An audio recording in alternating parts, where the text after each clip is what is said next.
खळबळजनक घटना वैरागमध्ये युवकाची दगडाने डोके ठेचून निर्घुण हत्या. दत्तनगर परिसरात भीतीचे वातावरण. सोलापूर जिल्ह्यातील वैराग इथे आज शनिवार दिनांक 2 मे रोजी पहाटेच्या सुमारास एका 30 वर्षीय युवकाची दगडाने डोके ठेचून निर्घुण हत्या करण्यात आल्याची धक्कादायक घटना उघडकीस आली आहे. या घटनेमुळे संपूर्ण वैराग परिसरात मोठी खळबळ उडाली असून नागरिकांमध्ये भीतीचे वातावरण पसरले आहे. मिळालेल्या माहितीनुसार वैराग येथील नवीन मराठी प्राथमिक शाळा दत्तनगर या परिसरात ही घटना घडली. दिनेश दादासाहेब कापसे, अंदाजे वय वर्ष 30 असे मृत युवकाचे नाव आहे. अज्ञात आरोपींनी दिनेशच्या डोक्याच्या डाव्या बाजूला दगडाने गंभीर प्रहार करून त्याची हत्या केली. पहाटेच्या सुमारास हा मृतदेह रक्ताच्या थरोळ्यात पडलेला आढळून आला. घटनेची माहिती मिळताच वैराग पोलीस ठाण्याचे अधिकारी आणि कर्मचारी तातडीने घटनास्थळी दाखल झाले. पोलिसांनी पंचनामा करण्याची प्रक्रिया सुरू केली आहे.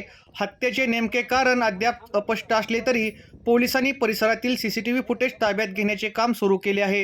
ही बातमी वाऱ्यासारखी शहरात पसरल्याने दत्तनगर परिसरात बघ्यांची मोठी गर्दी जमली आहे. भर वस्तीत आणि शाळेच्या परिसरात अशा प्रकारे खून झाल्याने कायदा आणि सुव्यवस्थेचा प्रश्न पुन्हा ऐरणीवर आला आहे. मृत व्यक्तीच्या पश्चात पत्नी, 3 वर्षाची लहान मुलगी, 1 वर्षाचा मुलगा, आई-वडील, एक लहान भाऊ असा परिवार आहे.